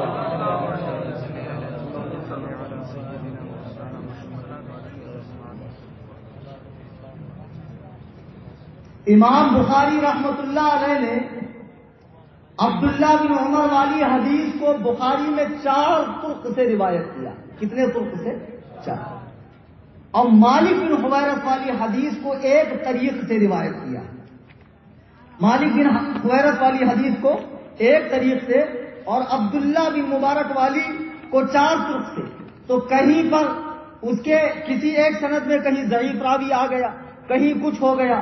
اب مان لیجیے یہ حدیث صحیح ہے، تب بھی یہ حدیث قابل استدلال اور قابل عمل نہیں ہے، اس لیے کہ عبداللہ بن عمر کی جو حدیث آپ ہم کو دکھاتے ہیں بخاری شریف میں، امام بخاری کے استاد امام حمیدی نے، جیسے کہ میں نے بیان کے حصہ نمبر 2 میں بتایا کہ امام حمیدی نے جلد نمبر 2 صفحہ نمبر 270 پہ عبداللہ بن عمر کی حدیث نقل کی ہے کہ انہوں نے کہا میں نے اللہ کے رسول کو دیکھا کہ آپ نے شروع نماز کے علاوہ پوری نماز میں رفع یدین نہیں کیا۔ عبداللہ بن عمر کی حدیث جو انہوں نے نبی کو دیکھا رفع یدین نہیں کرتے، مسند حمیدی میں، اب بخاری میں ہے کہ رسول اللہ رفع یدین کرتے تھے۔ ٹھیک ہے، اور سنیں کہ ابھی میں نے بیان کے حصہ نمبر 4 پہ مجاہد تابعی کا قول بتایا کہ مجاہد تابعی کہتے ہیں مصنف ابن ابی شیبہ جلد 1 صفحہ نمبر 233 پر کہ حضرت عبداللہ ابن عمر خود بھی رفع یدین نہیں کرتے تھے۔ اچھا، ایک طرف ان سے رفع دین والی حدیث ہے، ایک طرف وہ خود کہہ رہے ہیں کہ رسول اللہ رفع دین نہیں کرتے تھے اور وہ خود بھی نہیں کر رہے، تو اب کیا حکم ہے؟ اب کیا حکم ہے؟ سنیے، برہان الاسلام شمس الائمہ امام سرخسی رحمۃ اللہ علیہ، جن کی پیدائش ہجری 400 اور وفات ہجری 483 میں ہے، وہ اپنی کتاب اصول سرخسی جلد نمبر 2 صفحہ 6 میں فرماتے ہیں، کیا فرماتے ہیں؟ فَيَثْبُتْ بِعَمْلِهِ بِخِلَافِ الْحَدِيثِ نَسَخٌ، اگر عبداللہ بن عمر نے رفع دین کی حدیث نقل کی، غور سے سنیے، غور سے، امام سرخسی اصول سرخسی جلد 2 صفحہ 6 میں فرماتے ہیں فَيَثْبُتْ بِعَمْلِهِ بِخِلَافِ الْحَدِيثِ نَسَخٌ، اگر عبداللہ بن عمر نے رفع دین کی حدیث نقل کی اور عمل اس کے خلاف ہے تو اس بات کی دلیل ہے کہ رفع دین والی حدیث منسوخ ہے۔ بھائی صحابی حدیث نقل کر رہے ہیں، عمل اس کے خلاف، تو کیا مطلب ہے؟ حدیث اب ایک صحابی روایت کرتے ہیں کہ رسول اللہ نے 13 مہینے تک بیت المقدس کی طرف نماز پڑھی، پھر وہ صحابی خود کعبے کی طرف پڑھ رہے ہیں، اب ان سے یہ تو نہیں ہے کہ بیت المقدس کی طرف منسوخ ہو گئے، یہ الفاظ تو ہے نہیں، ان کا کعبے کی طرف پڑھنا اس بات کی دلیل ہے کہ بیت المقدس۔ اب امام سرخسی فرما رہے فَيَثْبُتْ بِعَمْلِهِ بِخِلَافِ الْحَدِيثِ نَسَخٌ، اگر عبداللہ بن عمر کی حدیث رفع دین کی ہے اور عمل اس کے خلاف ہے تو اس بات کی دلیل ہے کہ عبداللہ بن عمر کی حدیث منسوخ ہے۔ اور سنیے، مالک بن حویرث کی جو حدیث یہ لوگ بخاری سے دکھاتے ہیں، تو مالک بن حویرث سے اور بھی حدیث ہے سنن نسائی کے اندر جلد 1 صفحہ 172 میں، مالک بن حویرث سے 2 حدیثیں سنن نسائی میں بھی ہے کہ نبی نے سجدے میں جاتے بھی رفع دین کیا، اور ایک حدیث میں ہے دونوں سجدوں کے بیچ میں بھی رفع دین کیا، تو آپ لوگ کیوں نہیں کرتے؟ بھائی آپ بھی تو صرف 3 ہی جگہ رفع دین کرتے نا، رکوع میں جاتے، رکوع سے اٹھتے اور تیسری رکعت کے لیے اٹھتے وقت سجدے میں جاتے یا دونوں سجدوں کے درمیان رفع دین کرتے ہیں، یہ لوگ کیوں نہیں کرتے؟ اس کا رفع دین منسوخ کہاں لکھا دکھاؤ؟ رفع دین بین السجدتین کے ساتھ منسوخ کا لفظ لکھا، پھر آپ کیوں نہیں کرتے رفع دین؟ کہیں گے مولانا منسوخ ہے، بہانے کرتے۔ اگر مالک بن حویرث کی حدیث سے آپ رکوع میں جانے اور اٹھنے کی حدیث رفع دین والی مان کر رفع دین کر رہے ہو تو انہی مالک بن حویرث سے کی حدیث سنن نسائی کے اندر ہے کہ رسول اللہ نے سجدے میں جاتے اور دونوں سجدوں کے بیچ میں رفع دین کیا، اور مزے کی بات یہ ہے کہ ان کے پیشوا ناصر الدین البانی صاحب نے اس کو صحیح کہا ہے۔ اس حدیث کیا کہا ہے؟ سلسلۃ الاحادیث الصحیحہ اٹھا کر دیکھ لو بھیا، اب تو آپ کے امام صاحب نے غیر المغضوب علیہم ولا الضالین کے جو مصداق ہیں انہوں نے اس کو صحیح کہا، پھر آپ کیوں نہیں عمل کریں؟ تو معلوم پڑا۔ اچھا سنو، محدثین کیا کرتے ہیں، جیسے سجدے والی حدیث انہوں نے ذکر کر دی، سجدے میں رفع دین، پھر اس کے بعد ایک باب قائم کریں گے جس سے اس کا منسوخ ہونا ثابت ہوگا، پھر حدیث لائیں گے رندہ رکوع کی اور تیسری رکعت کے لیے اٹھنے کے لیے، پھر آگے ایک باب باندھیں گے جس سے اس کا منسوخ ہونا ثابت ہو جائے۔ اس طریقے سے محدثین کی عادت ہوتی۔ سنن نسائی شریف آپ دیکھیں گے تو آپ کو یہ بات ملے گی، تو حضرت عبداللہ بن عمر کی حدیث اس لیے قابل استدلال نہیں کیونکہ عبداللہ ابن عمر خود بھی رفع دین نہیں کرتے، اور مالک بن حویرث والی اس لیے نہیں ہے کیونکہ ان سے رفع دین عند السجود کی بھی روایت ہے، تو جیسے وہ منسوخ آپ مانتے ہیں ویسے یہ بھی منسوخ ہے۔ اور پھر مالک بن حویرث نے ہجری 9 میں رسول اللہ کو دیکھا رفع دین کرتے ہوئے، تو اس کے بعد رسول اللہ تو 2 سال باقاعدہ حیات رہے، آخری نماز جو سرکار نے پڑھی ہم نے اس کے بارے میں کہا کہ وہ رفع دین والی تھی، وہ ثابت کر دو۔ اب کچھ نہیں ملا تو کیا کریں معلوم؟ شیخ عبد القادر جیلانی بھی کرتے تھے، غوث پاک، آپ تو ان کے مرید ہیں، آپ کیوں نہیں کرتے؟ غنیت الطالبین دکھائیں گے، بخاری کرنے والا کتنا نیچے گر گیا، کہاں آیا؟ ایک صاحب کہنے لگے مولانا امام چاروں حق ہیں، میں نے کہا جی ہاں چاروں حق، تو بولے چاروں کی کرو نا تقلید، تو میں نے کہا گدھب الذی، جب تیرے دھرم میں ایک ہی کی تقلید کرنا شرک ہے تو چاروں کی کرنا تو بدرجہ عدم شرک ہونا چاہیے۔ غوث اعظم نے مردوں کو زندہ کیا نہیں مانتا، لیکن رفع دہن کیا تو دیکھو کیسی بات ہے. بولے شیخ عبد القادر جیلانی کرتے تھے، کرتے ہوں گے، ہم نہیں کرتے ہیں تو ہم ان کے مرید ہیں، مقلد تھوڑی. ارے ہم غوث صاحب کے کیا ہیں؟ وہ ہمارے کیا ہیں؟ امام طریقت. کیا ہے ہمارے امام شریعت؟ کون ہے؟ امام اعظم ابو حنیفہ. تو امام اعظم کی تقلید کا پٹا ہم نے ڈالا، غوث اعظم کی تقلید کا پٹا تھوڑی ہم نے ڈالا. غوث اعظم نے جو نماز کے واجبات بتائے ہیں وہ ہماری کتابوں سے بہت زیادہ ہیں، جو مستحبات بتائے ہیں وہ ہماری نماز سے بہت زیادہ ہے. لیکن تم کو کب سے شیخ عبد القادر جیلانی سے اتنی محبت ہو گئی؟ ہم کو تقلید سے روکنے والا جب قرآن حدیث میں کہیں داؤ پیچ نہ چل سکا تو آخری میں کہتا مولانا غوث اعظم بھی کرتے تھے، آپ بھی کر لو. تو غوث اعظم کا کہ ہم مرید ہیں، مقلد نہیں ہے. ہم نے غوث اعظم کا طریقت میں پیالہ پیا ہے. ارے قیامت کے میدان میں جب نفسا نفسی کا عالم ہوگا اور کل اناسن بھی امام ہند کی صدا ہوگی تو یوں پکارا جائے گا اے حنفیوں آؤ، تو انشاءاللہ ہم امام اعظم ابو حنیفہ کے جھنڈے تلے اللہ سبحانہ و تعالیٰ کی بارگاہ میں پیش ہوں. نعرہ تکبیر، نعرہ رسالت، فیضان امام اعظم، مذہب امام اعظم زندہ باد پائندہ باد. نعرہ تکبیر. میرے بزرگوں اور دوستوں، اس موضوع پر بہت کہا جا سکتا تھا، لیکن میں نے اس کے 5 حصے کیے. اول قرآن کریم، اس کی تفسیر، ثانیاً فعل رسول، ثالثاً حکم رسول، رابعاً صحابہ تابعین، اور خامساً غیر مقلدین کے دلائل کا جائزہ. غیر مقلدین کی یہی 2 مضبوط دلیلیں ہیں، اور بھی بیچارے موضوع حدیث پیش کر دیتے ہیں، تلخیص الحبیب اور یہاں سے وہاں سے ہاتھ پیر مار کر، وہ سب موضوع حدیثیں ہیں. جب انشاءاللہ بات ہوگی تو اس سلسلے میں مزید بات کی جائے گی. امید ہے آپ لوگ سمجھ گئے ہوں گے. سمجھ گئے؟ اب اللہ تعالی ہم سب کو بغیر رفع یدین والی مسنون نماز، خشوع خضوع والی نماز پڑھنے کی توفیق رفیق عطا فرمائے.